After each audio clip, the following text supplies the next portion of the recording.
우리는 지난주부터 우리 복음 밥 먹자, 우리 밥 먹자 주제를 가지고 전도 축제를 하고 있죠. 우리가 알다시피 지금은 전도하기가 굉장히 어려운 시대인 것을 알 수 있습니다.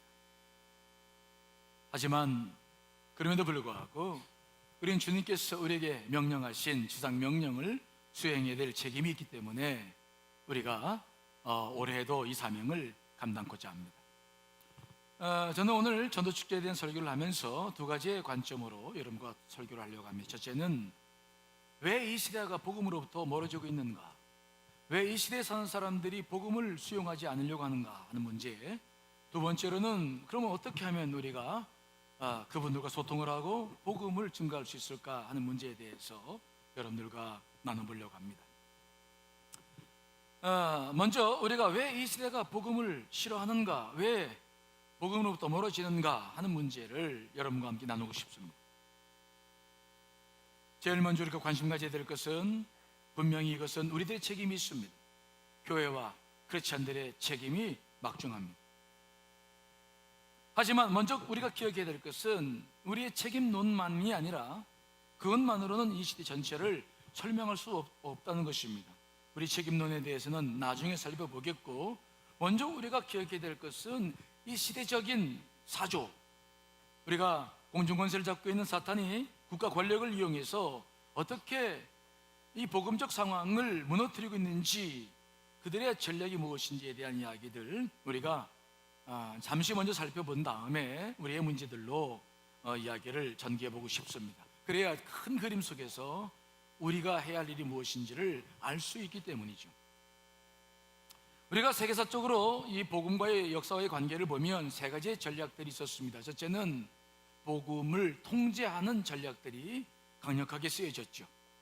이런 일들은 우리가 20세기에 들어오면서부터 역사 속에서 시행되어 왔던 일들입니다. 우리가 잘 알다시피 소비에트 러시아, 또 공산주의 중국, 크메르르주는 이 르주 정권은 1975년부터 1979년도까지 캄보디아를 통치했던 급진적 공산주의 세력들입니다. 그들은 철저하게 복음을 탄압했습니다. 여러분, 이와 같이 국가 권력을 가지고 복음이 인권을 주장하고 또 민주화에 초점이 되고 있기 때문에 철저하게 막아야 된다. 그래서 이 공산주의 국가들을 중심으로 복음을 탄압하는 전략들이 지금까지도 시행되고 있는 것을 보고 있습니다. 하지만 이 방법은 실패했습니다. 기독교 복음을 철저하게 통제하려고 무참하게 기독교인들을 죽이고 교회 건물을 부수고 있지만, 기독교 복음은 더 꽃을 피우고 있죠. 그 적극적인 예가 중국입니다. 여러분, 중국이 지금도 선교사들을 내쫓고 있습니다만은 중국의 기독교 인구가 지금 얼마라고 통계가 잡혀 있죠? 공식적인 통계는 없습니다만은 1억에서 1억 5천 명을 잡고 있습니다. 우리나라의 5배가 넘는, 10배가 넘는 수많은 사람들이 복음을 믿고 있죠. 제2차 세계대전이 끝난 뒤 중국 공산당 정부는 서방 선교사들을 전부 내쫓았습니다. 중국 땅에서 기독교의 뿌리를 뽑겠다. 하지만 실질적으로는 리더십의 교체였습니다. 서방 선교사들이 나가고 중국 현지인들이 그 교회를 맡아서 지역교회를 이끌어 지금까지 오고 있습니다. 그래서 지금도 기독교인들이 중국에 그렇게 많아졌습니다. 앞으로 50년 후에는 기독교 인구가 중국에 얼마쯤 될 것인가를 예상하고 있냐면 약 5억 명이 될 것이다. 인류의 흐름을 바꿀 것이다라고 예상하고 있어요. 통제하면 교회가 사라지리라, 복음이 사라지리라 예측했지만 그 예측은 빗나갔죠. 중국만이 아닙니다. 특히 개발도상국의 중심으로 했을 때 기독교 성전생은 지금도 폭발적이죠. 나이지리만 해도 미국의 6배에 이르는 교인들이 있습니다. 가나만 해도 미국과 스코틀랜드를 합친 많은 교인들이 일어나고 있죠. 전 세계적으로 복음이 확산되고 있다는 것을 우리는 보고 있습니다. 통제만으로 복음을 막을 수 없다. 그래서 공중권세를 잡고 있는 사탄이 두 번째 내세운 전략이 있었는데, 그것은 바로 뭐냐면 잘못된 확신을 세계에 심는 것이었습니다. 19세기 말부터 20세기 초기에 일어났던 잘못된 확신, 그 하나가 뭡니까? 인류는 과학 문명이 발달되면 세속화되고 이제 신비롭게 여겼던 모든 것들이 과학적으로 드러나면 종교인들 없을 것이다. 잘못된 확신들을 지금까지 심어놓고 있죠. 근데 여러분 보십시오. 이런 겁니다. 예를 들면 천도가 번개, 쉽게 예를 들면 우리가 천도가 번개를 과학적으로 생각하기 전에는 하나님의 진노하심으로 지금도 하나님께 쓰시는 것이죠. 하지만 과학적으로 이것이 무엇인지를 알게 되었을 때에 신비감이 사라진다. 만일 우리가 모르고 있는 모든 것들 속에서 과학적으로 모든 것이 발견되기 시작하면 종교라는 것은 신비를 중심으로 세워져 있는 종교체계는 무너질 것이다 라고 예상을 했습니다. 근데 정말 그렇게 됐을까요? 이 예상도 빗나갔죠. 이런 주장을 뒷받침할 만한 두 개의 중요한 연구가 1916년과 1997년도에 이루어졌습니다. 이에 대해서 1997년 4월 6일자 동아일보가 이 내용을 소개하고 있는데 그 내용을 잠시 소개합니다. 1997년 영국의 과학 잡지 네이처에는 미국 조지아대 법대 에드워드 라슨 교수와 레이 위덤이 조사한 결과가 실렸습니다. 그 조사는 어떤 조사냐면은 과학 문명을 이끌어가고 있는 미국의 과학자들이 과연 하나님의 존재와 내세를 믿는가? 네, 이 음악 소리가 굉장히 아름답습니다. 네. 자, 그게 된 조사였어요. 그들이 1997년도에 그 상황을 조사해 봤는데 미국의 과학자들, 미국의 과학자라고 총남이 연결되어 있는 사람들을 조사했는데 미국의 과학자들 중에서 얼마나 사람들이 신의 존재와 내세를 믿고 있는가? 어디인가 좀 어디서 들리는 겁니까? 꺼주시면 좋겠는데. 네. 괜찮아요? 괜찮아요. 좋습니다. 자, 조사한 바로 1997년 조사한 바로에는 미국의 전체 과학자 중에서 하나님을 믿을 수밖에 없고 내세를 인정하지 않을 수 없다라고 말한 사람들이 40%. 몇 퍼센트라고요? 40%. 이것은 81년 전인 1916년도 미국 과학자들을 대상으로 조사했던 종교관 조사와 일치되는 조사였습니다. 놀라운 일이었죠. 80년 전에 조사했을 때도 미국의 과학자들의 40%가 하나님을 믿고 있었는데 지금 여전히 40%가 신의 존재와 내세를 믿는다는 통계를 받아본 거죠. 그래서 이를 연구했던 라슨 교수는 참 놀라운 일이다. 과학 문명이 발달하면 종교의 실체들이 이제는 허상이 될 줄 알았는데 80년 전이나 지금이나 조금도 줄어들지 않았다는 것은 무엇을 말하는 것인가? 라고 그는 글을 썼어요. 지금 보십시오. 과학 문명이 최고로 발달되어 있지만은 지금은 세계 도처에, 아니 기독교만이 아니라 모든 요소마다 영성을 추구하고 영성이란 단어를 쓰고 있습니다. 그들이 생각했던 그런 대책들은 사실은 사실이 아닌 것으로 드러나고 있어요. 과학이 발달하면 발달할수록 더 종교적일 수밖에 없다 라고 하는 것이 지금 미래학자들이 발견하고 있는 중요한 것들입니다. 왜요? 과학으로 우리를 채울 수 없기 때문이죠. 과학으로 우리의 영의 문제를 해결할 수 없기 때문이죠. 알면 할수록 더 모르는 부분이 많아지는 것이죠. 아인슈타인이 그런 얘기를 했죠. 논의에 들어서도 나이가 들어서도 연구를 그치지 않는 거예요. 그러니까 제자들이 말했습니다. 선생님처럼 그 많은 연구를 하시는데 이제 좀 쉬시죠. 왜 그렇게 끊임없이 연구하십니까? 아인슈타인이 말했습니다. 나는 연구하면 연구할수록 모르는 것이 너무 많습니다. 우리가 알고 있는 것을 원으로 표시해 보십시다. 나는 당신들보다 좀 더 알고 있다고 생각해 봅시다. 나는 원이 더 큽니다. 그렇지만 이 원을 가지고 생각해 봤을 때 원이 커지면 클수록 모르는 분야는 더 많아진다는 얘기입니다. 나는 알면 할수록 더 모르는 게 많아서 저 신비로운 실체, 하나님의 존재, 나는 그분을 인정하지 않을 수 없습니다. 그래서 나는 지금도 연구합니다. 그런 유명한 이야기를 했죠. 사탄이 두 번째 썼던 전략도 실패에 돌아갔습니다. 그런데 요즘 세 번째 전략이 먹히고 있어요. 사탄이 쓰는 세 번째 전략은 무엇입니까? 그것은 복음이라는 것을 개인적인 영역에 국한시키고 공적인 영역과 분리시켜놓는 작업입니다.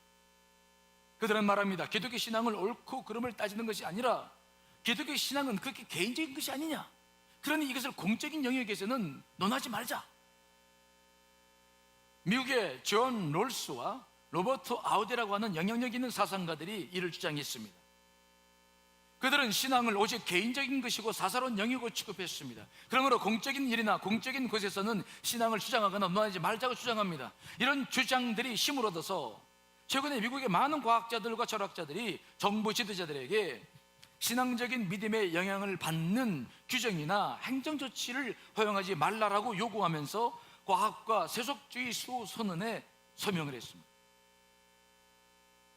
이들은 신앙적인 믿음은 사사로운 사안이므로 엄격히 제한해야 될 필요성이 있으며 절대로 공동정책 논의에 끌어들이지 말아야 한다고 목소리를 높이고 있습니다. 그들은 기독교 복음을 막기 위해서 대화 차단벽을 아주 치밀한 전략을 가지고 세우기 시작했던 것입니다. 그들은 말합니다. 우리는 기독교 신앙을 반대하거나 통제하려고 하지 않습니다. 다만 그것은 사사로운 영역이 아닙니까? 그러니까 공적인 영역에서는 신앙의 이야기를 하지 말자는 주장이죠. 정말 신앙이 개인적인 것입니까? 정말 기독교 복음이 이 사회에 공헌하는 바가 없습니까? 이 사회의 인권과 이 사회의 민주주의와 이 사회에 가지고 있는 모든 사회 제도에 신앙이 미친 영향이 없는 것입니까? 그러나 이런 주장은 먹혀 들어가고 있습니다. 우리나라에서도 지금 이런 주장들이 점점 고개를 들고 있습니다. 그래서 학교 앞에서나 공공의 장소에서 복음을 전하면 안 된다는 의식들이 확산되고 있습니다. 물론 우리나라는 종교의 자유가 부장되어 있기 때문에 복음을 증거하는 것을 법으로 막을 수 없습니다. 어디서든지 복음을 증거해도 위법적이지 체포되지 않습니다. 다만 어떤 방법으로 이런 일이 이루어지고 있느냐, 누가 학교 앞에서 복음을 증거해요. 그러면 복음 증거 받은 아이가 엄마한테 말을 합니다. 누가 아무개가 내 이름하고 전화번호 알아갔어. 그러면 그 엄마가 기분 나빠서 그것을 민원 제기합니다. 그러면 공공기관에서 그 민원을 가지고 학교에 조치를 취할 것을 권고하죠. 그러면 학교에서 그것을 가지고 이건 우리 아이를 보호해야 되겠다 싶어서 학교 100m 안에서는 복음 증거하지 못합니다 라는 내규를 만들어서 시행하기 시작하는 것이죠. 그래서 병원이나 모든 공공기관, 지하철역이나 버스에서도 이러한 것으로 복음을 사사로운 것으로 묶고 가고 있는 현상이 지금 우리나라에서도 굉장히 많이 번지고 있는 것입니다. 그래서 우리 기독교인들도 복음을 증거하다 보면은 이거 위법이 아닌가? 위법 아닙니다. 이것이 무슨 다른 사람의 개인적인 자유를 침해하는 것인가? 그렇지 않습니다. 그러나 이것은 지금 상당히 설득력 있게 영향력을 미치고 있는 전략인 것만은 분명한 것입니다. 그렇다면 우리가 해야 할 일은 무엇입니까? 우리가 이러한 상황 속에서 어떻게 복음을 효과적으로 증거할 수 있을 것입니까? 우리는 여기에 관심을 갖지 않을 수가 없습니다. 제일 먼저 우리가 해야 할 일은 무엇입니까? 서두에도 말씀드렸지만은 이러한 전략을 탓하기 전에 먼저 우리의 부족함을 인정해야 될 줄 믿습니다. 물론 우리 사회가 점점 복음으로부터 멀어지는 이유는 분명 사탄의 전략이 있습니다. 그러나 사탄의 전략만이 아니라 우리 교회가, 우리 크리스찬들의 얼마나 부족하게 살고 있는지를 인정하지 않을 수 없는 것입니다. 우리 여기서부터 출발하지 않으면 복음을 제대로 증거할 수 없습니다. 오늘 본문이 바로 이것을 우리들에게 강력히 이야기하고 있어요. 자, 오늘 본문은 우리가 잘 알고 있는 말씀입니다. 안식 후 전날 무덤에 찾아온 막달라 마리아에게 예수님께서 처음으로 자신의 부활의 모습을 보여주었습니다. 막달라 마리아가 열심히 가서 제자들에게 예수님의 부활을 증거했습니다. 하지만 제자들을 믿지 못했습니다. 그리고 문을 꽁꽁 걸어 잠그고 무서워 숨었습니다. 그때 부활하신 예수님께서 쑥 들어오셨어요.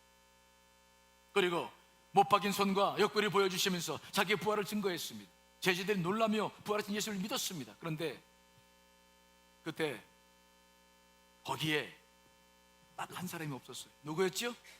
도마였어요. 자, 24절 말씀 있습니다. 시작. 12 제자 중에 하나로서 디두모라 불리는 도마는 예수께서 오셨을 때에 함께 있지 아니한지라. 함께 있지 않았어요. 그렇잖아요. 들어야 될 사람들은 안 들어. 그렇죠? 그래서 제자들이 도마에게 말했습니다. 도마야, 왜 그때 없었어? 부활하신 예수님 오셨어. 예수님 부활하셨어. 제자들은 도마가 자기들의 말을 믿고 예수님의 부활을 믿을 줄 알았어요. 그랬더니 도마가 뜻밖의 말을 합니다. 오늘 25절 말씀이죠. 있습니다. 시작. 다른 제자들이 그에게 이르되 우리가 주를 보았노라 하니 도마가 이르되 내가 그의 손에 못자국을 보며 내 손가락을 그 못자국에 넣으며 내 손을 그 옆구리에 넣어보지 않고는 믿지 아니하겠노라 하니라. 아멘. 내가 좀 내려가야 더 좋죠? 우리는 이 도마의 고백을 믿음과 의심의 관점으로만 봤는데 오늘은 다른 관점으로 보려고 그래요. 여기서 우리가 중요하게 봐야 될 것은 무엇입니까? 도마가 예수의 부활의 증거로 확인하고 싶은 것은 무엇입니까? 도마는 예수님의 얼굴이나 예수님의 옷이나 예수님께서 하시는 말씀을 요구하지 않았습니다. 도마가 요구하는 것은 무엇입니까? 예수님의 손에 난 못자국과 옆구리에 난 창자국입니다. 그것을 보고 만져보고 싶었습니다. 그것은 무엇입니까? 바로 고난의 흔적. 도마가 보고 싶었던 것은 바로 예수님께서 겪으셨던 고난의 상처와 아픔의 흔적이었어요. 그것을 자신의 눈으로 직접 봐야 되겠다는 것입니다. 그러고 나면 부활을 믿겠다는 것입니다. 고난의 상처가 그에게는 부활의 증거였던 것입니다. 왜 이 시대 사람들이 복음으로부터 점점 멀어지고 있는가? 왜 이 시대 사람들이 우리가 증거하는 복음에 귀를 기울이지 않는가? 혹시 우리에게서 고난의 흔적을 보지 못하기 때문 아닙니까? 혹 우리에게서 십자가에 못 박힌 흔적을 찾을 수 없기 때문은 아니겠습니까?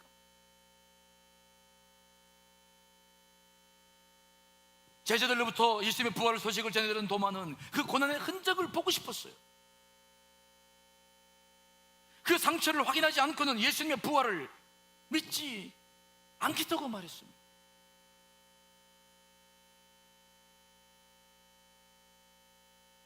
그가 요구했던 거예요. 그로부터 8일이 지났습니다. 예수님께서 다시 도마를 생각해서 그 제자들이 모인 곳에 다시 오셨어요. 도마가 있었습니다. 자, 그때 예수님께서는 도마가 확인하고 싶었던 자기 고난의 상처, 손에 난 못자국과 옆구리에 난 창자국을 다 보여주시면서 친절하게 그로 하여금 확인시켜 주었습니다. 자, 여러분 26절로 27절 말씀 읽어보겠습니다. 시작. 여드레를 지나서 제자들이 다시 집안에 있을 때에 도마도 함께 있고 문들이 닫혔는데 예수께서 오사 가운데 서서 이르시되 너희에게 평강이 있을지어다 하시고 도마에게 이르시되 내 손가락을 이리 내밀어 내 손을 보고 내 손을 내밀어 내 옆구리에 넣어보라. 그리하여 믿음 없는 자가 되지 말고 믿는 자가 되라. 아멘. 예수님은 도마를 잊지 않았습니다. 도마가 무엇을 보고 싶었는지 알았습니다. 예수님은 자기의 고난의 상처, 못자국과 창자국을 그에게 보여주면서 확인하라고 충분한 시간을 줬습니다.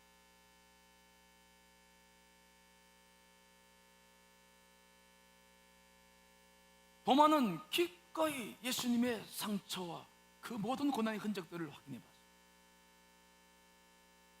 물론 그때 도마가 직접 예수님의 상처에 손을 넣어봤는지 안 넣어봤는지는 성경에 기록되어 있지 않지만 그 일을 하고 난 다음에 도마의 고백이 달라지고 있습니다. 28절이죠. 있습니다. 시작. 도마가 대답하여 이르되 나의 주님이시요 나의 하나님이시니이다.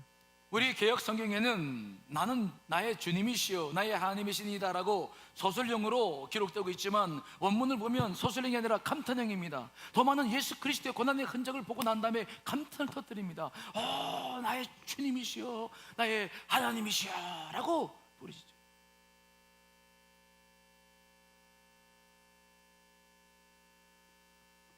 도마에게 예수님께서 지니고 있었던 고난의 흔적만큼 분명한 부활의 증거는 없었습니다.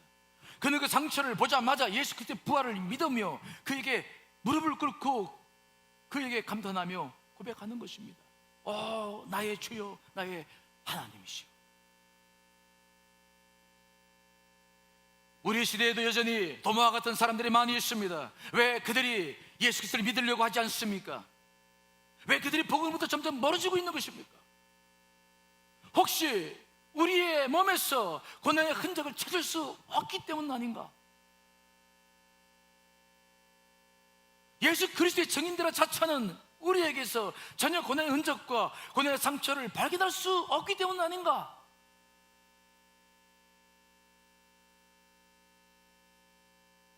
우리가 잘 알고 있는 이어령 씨가 지금은 기독교인이 되었지만은 아직 예수 그리스도를 영접하지 않고 있을 때 1933년도 4월에 어느 교회에서 신앙 강연을 했던 내용입니다.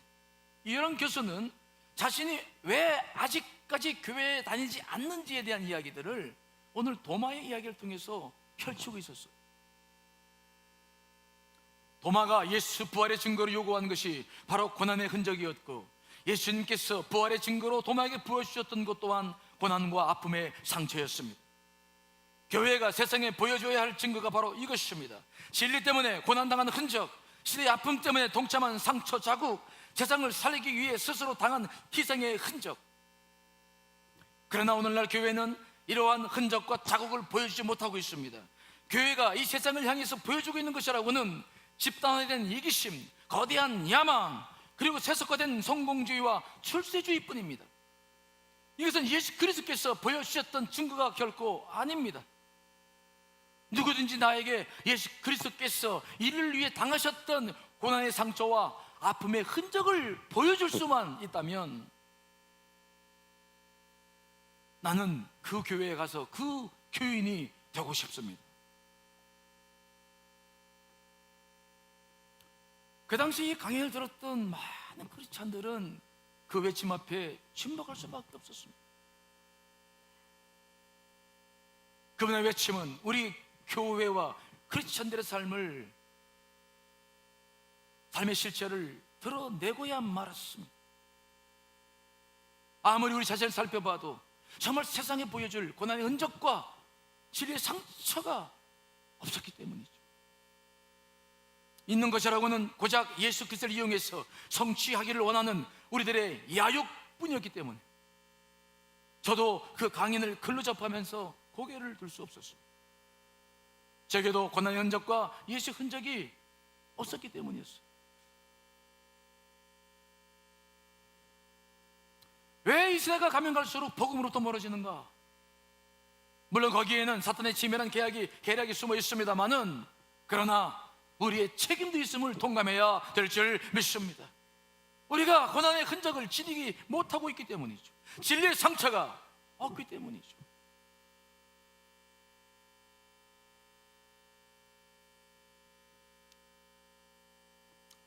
그러므로 우리가 복음을 증거하기 위해서는 여기서부터 다시 출발해야 된다고 분명히 믿습니다. 이 문제의 해결 없이 이 시대 도마들에게 우린 복음을 제대로 증거할 수 없을 것입니다.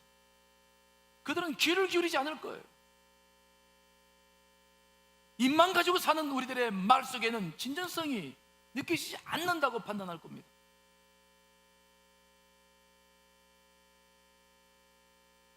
지금 이 시대에 많은 사람들은 복음이 싫어서가 아닙니다.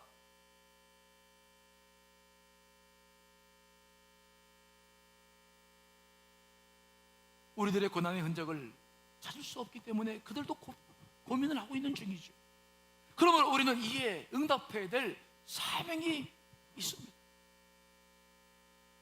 자기 안일함과 편안함만을 추구하지 말고 다시 일어서야 될 줄 믿습니다. 일어서서 이 시대의 아픔에 진정성을 가지고 참여하고 고난 당하는 이웃들과 함께하는 교회가 되어야 됩니다. 우리 교회가 그런 일을 많이 한다고 하지만 아직 멀었습니다. 교회에서 많은 사역을 하지만 참여하는 인구들은 얼마나 됩니까?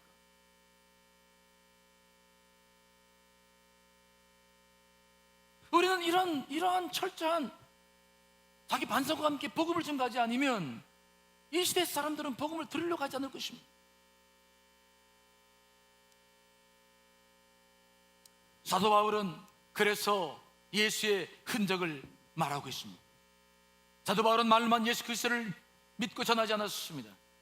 그는 말합니다. 나에게는 예수의 흔적이 있노라. 우리가 어떻게 신앙생활을 해야 될지를 그는 우리들에게 말해주고 있습니다. 자, 갈라디아서 6장 17절 읽어보겠습니다. 시작. 이후로는 누구든지 나를 괴롭게 하지 말라. 내가 내 몸에 예수의 흔적을 지니고 있노라. 사도 바울은 예수님의 12제자가 아니었습니다. 그가 사도된 것은 다메섹에서 부활하신 예수 그리스도를 만나기 때문입니다. 그래서 그는 그의 간증을 통해서 자기가 사도됐음을 이야기했지만 많은 사람들은 믿지 못했습니다. 왜요?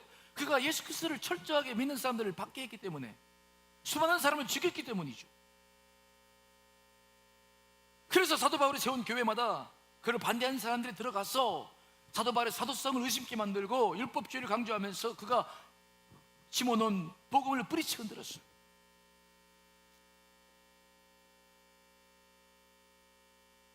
그래서 사도 바울은 이런저런 이야기를 가지고 그 교회들의 문제를 회복해 나가다가 마지막 그가 끝내던 비장의 무기가 있었는데 바로 이것이었습니다. 이후로는 누구든지 나를 괴롭게 하지 말라. 내 몸에 예수의 흔적을 지니고 있느라. 좋다. 너희들이 믿든 안 믿든 그거에 대해서 더 이상 논하고 싶지 않다. 이제는 예수의 흔적을 보라는 거예요. 정말로 그분이 내 주인이기 때문에 나는 그분을 향해 인생을 살아왔고, 그래서 수많은 흔적이 있다. 이것을 확인하라는 거예요. 사도 바울이 말하고 있는 흔적이란 무엇입니까? 이것은 고대 사회에서 주인이 노예를 사거나 가축을 구입할 때 자신의 소유임을 입증하기 위해서 불러담근 쇠로 낙인을 확 찍는 것을 말하죠. 그래서 가축에 찍힌 낙인을 보고 이게 누구 소유구나 함부로 취급하지 않았어요. 사도 바울은 말하는 겁니다. 내가 예수의 종이라는 것입니다. 내 주인은 예수라는 것입니다. 그래서 예수 그리스도를 통해서 평생 살고 싶다는 것입니다. 그래서 그는 우리가 잘 알다시피 수많은 고난을 통해서 자기의 몸에 낙인을 찍으며 예수의 흔적을 가지고 살아왔어요. 그것이 가장 중요한 증거였습니다. 그래서 그 이야기를 들었던 예수의 사도 바울의 적대자들이 다 물러가고 더 이상 그를 괴롭히지 않았어요. 지금도 이 시대에 많은 사람들은 교회에 우리에게 예수의 흔적을 요구하고 있는 것입니다. 제가 30년 전에 첫 목회를 저 부에서 했는데 그때 이야기를 좀 하겠습니다. 그때 그 마을이 조그마한 교회, 시골에 아주 그냥 조그마한 교회였는데 그 동네에 나루터가 있어가지고 주민들도 얼마나 아주 그냥 강한 분들인지 애들도 그렇고, 그래가지고 제가 한 일이 뭐냐면은 놀고 있는 다 부서진 마을 회관을 고쳐가지고 도서관을 만든 일을 했어요. 아무리 문을 두드리고 그것을 해도 도와주지도 잘 않아요. 근데 하루는 지붕을 수리하다가 세트를 헛디뎌가지고 그냥 그만 땅에 떨어지고 말았어요. 잠깐 사이에 떨어졌는데 정신이 아찔하더라고요. 근데 갈비뼈가 부러져가지고 그때 고생을 많이 했어요. 근데 신기한 것이 있습니다. 그 소문이 동네에 쭉 퍼졌어. 새로운 전도사가 마을 회관 고치다가 떨어져가지고 갈비뼈 부러졌대. 아니 글쎄, 그러고 났더니 그 다음부터 교인들이, 그 지역 주민들이 교회에 오기 시작하는 거예요. 그러고 났더니 그때부터 아이고 저 전도사, 어린 전도사 좀 도와주자, 그리고 일하러 마을 회관에 나오는 거예요. 그때부터 사람들이 교회에 관심을 갖기 시작하는 거예요. 예?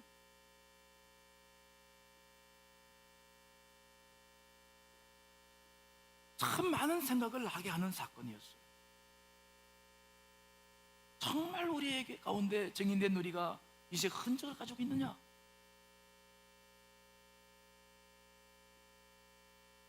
여러분, 이 시대의 도마들은 우리들에게 흔적을 요구합니다. 그러므로 우리는 개인적인 안일한 것, 평안함을 추구하지 말고 여러분 일어나서 여러분 복음을 증거할 수 있도록 일어나서 낮은 곳으로, 어려운 곳으로 내려가서 복음을 증거하는 그 고난 현장 속에 우리가 있어야 될 줄 믿습니다. 고통과 억압이 있는 곳에서, 사랑이 필요한 곳에서 우리가 있지 못하면 우리는 아무것도 증거할 수 없는 사람이 됩니다. 여러분, 랜디필 오케스트라라는 말을 들어보셨나요? 일부 브로그에서 깡통 오케스트라라고 소개하고 있는데 이 동영상을 보신 분들이 계실 겁니다. 자, 동영상 한번 보겠습니다. 불을 좀 다 꺼주시고요.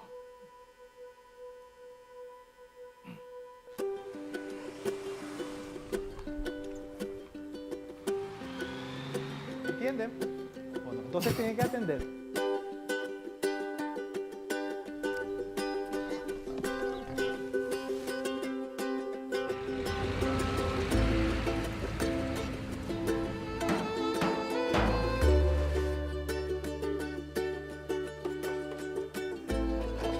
Mi nombre es Víctor, toco el cello. Mi nombre es Ada Maribel Ríos Bogado y toco el violín.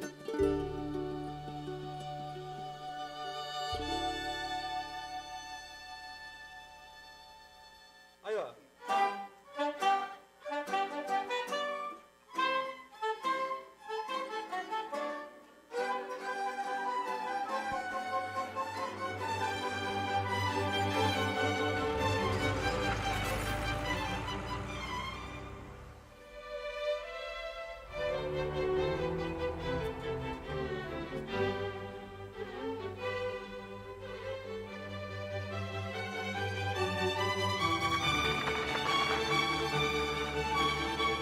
A group of kids in Paraguay actually made all of the instruments out of trash.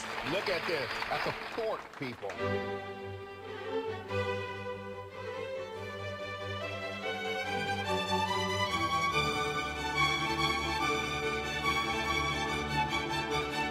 Let the gift of music shine through tonight on that stage.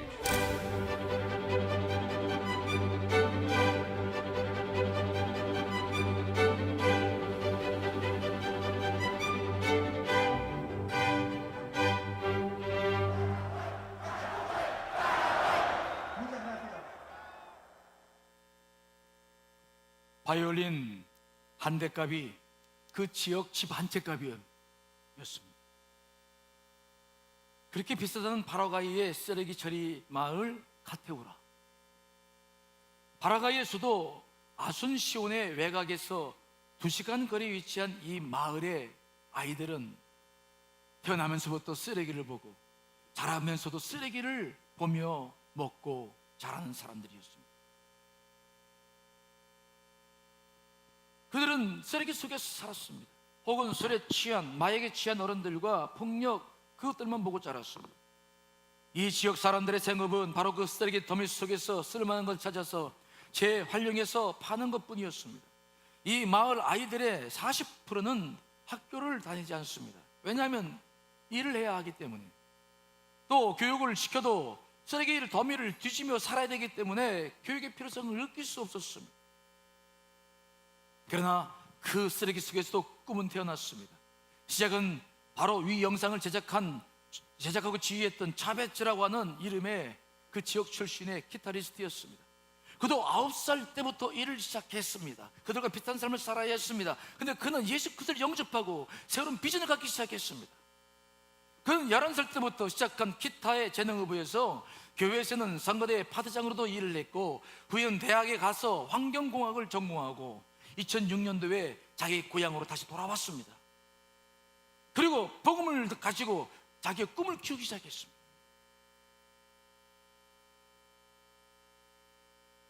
그가 처음 시작한 일은 아이들에게 음악을 가르치는 일이었습니다. 하지만 악기를 구입할 돈이 없었습니다. 그는 기도하면서 방법을 찾다가 숨은 천재 콜라를 만났습니다. 그는 쓰레기를 줍는 사람이었지만 그 험한 재료를 가지고 각종 악기를 만드는데 천재적인 재능을 발휘했습니다. 그때부터 차베츠는 콜라가 쓰레기로 만들어진 악기를 가지고 아이들에게 음악을 가르치기 시작했습니다. 물론 차베츠가 이들에게 음악을 가르칠 때 악기 연주가 무엇인지, 화성법이 무엇인지 아는 아이들은 없었습니다. 그러나 차베츠는 용기 있게 그들에게 음악을 들려주고 설득했습니다. 이러한 차베츠를 이해하고 아이들이 모여들었고, 그들의 모임은 카테우라 음악학교라 불리기 시작했습니다. 학교 건물도 없었습니다. 다만 부모들이 일하는 옆에서, 쓰레기장 옆에서 그들은 연습했습니다. 처음에는 이해를 못하는 부모들로부터 많은 지탄을 받았지만, 하지만 그들은 굴하지 않았습니다. 그리고 마침내 저와 같은 동영상 하나를 유튜브에 띄웠고, 그 후부터 달라지기 시작했어요. 2012년 11월에 업로드된 이 영상은 현재까지 약 500만 명이 보고 있습니다. 물론 최근에 방탄소년단이 낸 훨씬 믿지 못하지만 이 동영상은 엄청난 파급 효과를 보고 있습니다. 쓰레기 더미 속에서도 꿈은 자란다. 지금 이 오케스트라 대원들은 35명으로 이루어져 있다고 합니다. 여러 소년, 소녀들이 정식 음악학교에 이제 입학하고 후원이 날아들고 있습니다. 이들은 이제 바빠서 연중 공연 계획을 잡아야 할 정도로 많은 요청이 이루어지고 있습니다.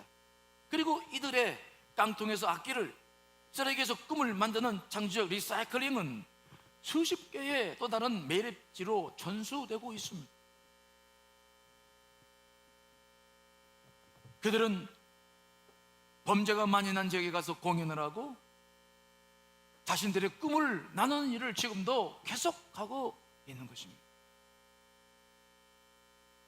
저는 지금 우리 사회를 쓰레기 더미에 비교하는 것이 아닙니다. 중요한 것은 무엇입니까? 그 쓰레기 더미와 같은 곳에서도 신앙을 가진 크리스찬 한 사람이 얼마나 놀라운 일을 이루고 있는지, 우리는 그것을 주목해 봐야 됩니다. 아무리 우리가 살고 있는 이 사회가 복음으로부터 멀어진다 할지라도 우리가 해야 할 사명은 반드시 있는 줄 믿습니다. 만일 다시 우리가 일어나서 우리가 고난 속에서도 고난당한 이웃들과 함께하면서 복음을 증거할 수 있다고 한다면 이 안산은 더 변화되어져 가고 바로 하나님의 나를 향해 나아가게 될 줄 믿습니다. 우리는 이것을 잊어서는 안 됩니다. 몇 주 전에 우리 모교 전도팀이 중앙동에서 전도를 나갔던 일입니다. 전도를 하다 보니까 웬 남자가 우리 전도하시는 권사님에게 이렇게 말을 하더래요. 자신은 와동에 살고 있는데 거기서 보면 매일 복음을 증거하는 안산국에 강력교회 다니는 권사님이 있었는데 그분의 열성을 보면서 자기도 흥흥했지만 속으로 나도 저 교회 한번 나가야 되겠다라고 생각을 했더래요. 근데 어느 날 보니까 그 권사님이 없더래, 사라졌더래, 복음 증거를 안 하더래. 그래서 속으로 생각했대. 이제 열정이 떨어졌는가 보다. 그래서 우리 전도대원에게 물었대요. 그 와동에서 전도하던 그 권사님은 열정이 떨어졌냐고. 우리 권사님이 그분이 누군 줄 알죠? 우리가 다 알죠. 아니라고. 그분이 거기 살다가 교회 근처로 이사를 왔는데 그래서 지금 교회 근처에서 열심히 복음 증거하고 있다고. 그랬더니 그분이 그러더래요. 정말 그분을 보면은 내가 교회에 나오고 싶어 한다. 지금도 이 사회에서 도마와 같은 사람들이 보고 싶어 하는 것이 있어요. 여러분, 우리가 그것을 보여야 될 줄 믿습니다. 여기서 우리가 주저앉아서는 안 됩니다. 이 사회는 복음 없이는 회복될 수 있는 가능성은 없는 것입니다. 다시 한번 자리에서 일어나서 복음을 들고 또 자리에서 일어나서 예수 그리스도의 사랑을 들고 이번 한 주간 동안도 여러분 사람들을 만나 밥을 먹고 복음을 나누는 여러분 되시기를 간절히 축원합니다. 다 같이 기도하시죠.